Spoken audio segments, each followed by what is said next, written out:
You know, upon occasion the Prophet ﷺ was about to lead the salah, and one of the Sahaba radiallahu anhum came to the Messenger of Allah, and he said, "O Messenger of Allah, when is the final hour? When is the final hour?" And the Prophet ﷺ carried on with his salah, and after salah he turned around and he said, "Who was the person who asked the question?" And the man said, "It was me, O Messenger of Allah." And the Prophet ﷺ said, "Ma adatta laha." So what have you prepared for the final hour? What have you prepared for the final hour? Forget about when it occurs. You know, you have this with these youngsters. Do you know what Imran Hussein said? Sheikh Maulana Imran Hussein said. Do you know about Dajjal? Sheikh, do you think Dajjal is going to come? When do you think Mahdi is going to come? Why are you worried about Imam Mahdi, Imam Dajjal? No, worry about your actions. The Prophet ﷺ said, you know, if you are sowing a seed, and the final hour comes, complete sowing the seed, the dunya is going to finish. What are you going to get from that seed? You're going to derive nothing from that seed.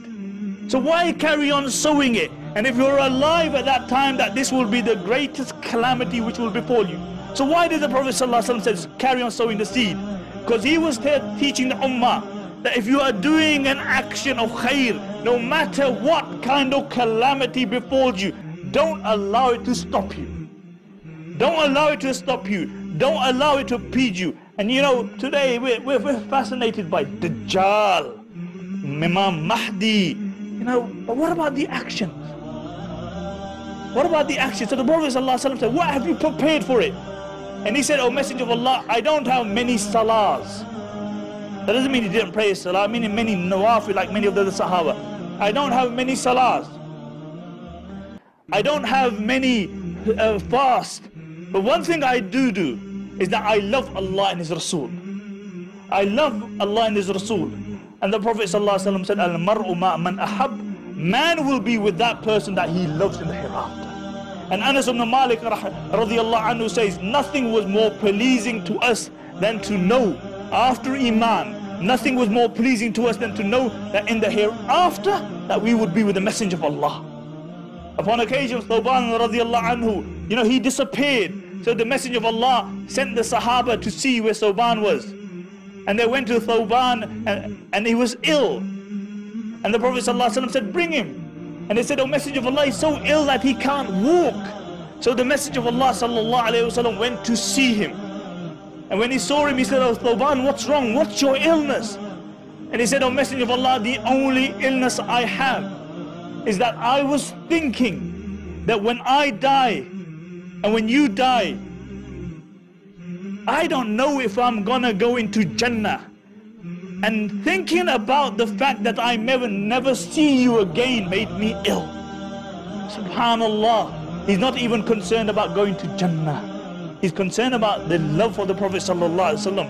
And he said, "Oh Messenger of Allah, if I enter into Jannah and you are in the Jannah, you will be in a higher Jannah. I still won't be able to see you. And this is what making me sick. This is making me so sick that I cannot stand from my bed." This was their role models. They're making me so sick that I can't stand from my bed.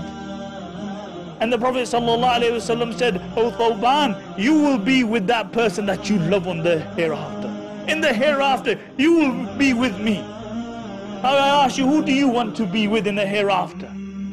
And if you really want to be with the Prophet ﷺ, you want to be in the line of the Prophet ﷺ, the line of the Sahaba radiallahu anhu, then we need a sacrifice.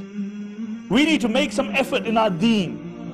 We need to make an effort on ourselves. You know, we often talk about revolutionizing the world. Say 2 o'clock, 3 o'clock, the guys are saying, "Bro, you see the state of Afghanistan? You see the state of Palestine?" And then our hero goes to sleep and he can't wake up for the Fajr Salah. Now I'm not saying that you can't have a concern for humanity if you don't pray Fajr Salah, but I'm saying that you have a thing called priorities. Because actions and the help of Allah descend according to a group of people's actions. This is how it works. كَمْ مِنْ فِئَةٍ قَلِيلَةٍ غَلَبَتْ فِئَةً كَثِيرَةً بِإِذْنِ اللَّهِ. How often you have a small group of people who overcome a large group of people with the help of Allah subhanahu wa ta'ala, men who are of substance, men who are of quality. That's what we need. We don't need whingers. We need people who are of quality. We need people who, stand night. We say, oh, when will Allah bring a man like Abu Bakr radiallahu anhu? When will Allah bring a man like Umar ibn Khattab radiallahu anhu? How about trying to be Abu Bakr and Umar yourself? How about reading their lives and aspiring to be like them? Because the truth is, and I say this, the truth is that we know nothing about the lives of the Sahaba radiallahu anhu. That's the truth. None of us really study the lives of the Sahaba in depth. We read the Fadail Amal and we read Hayatul Sahaba, and that's as far as it goes.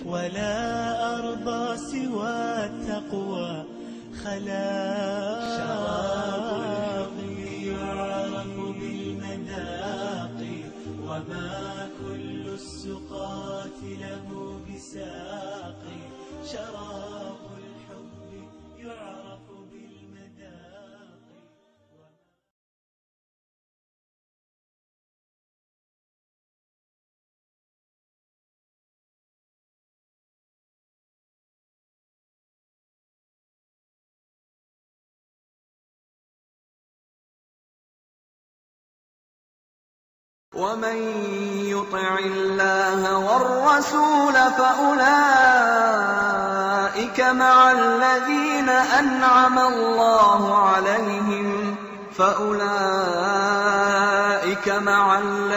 أنعم الله عليهم من النبيين والصديقين والشهداء والصالحين وحسن أولئك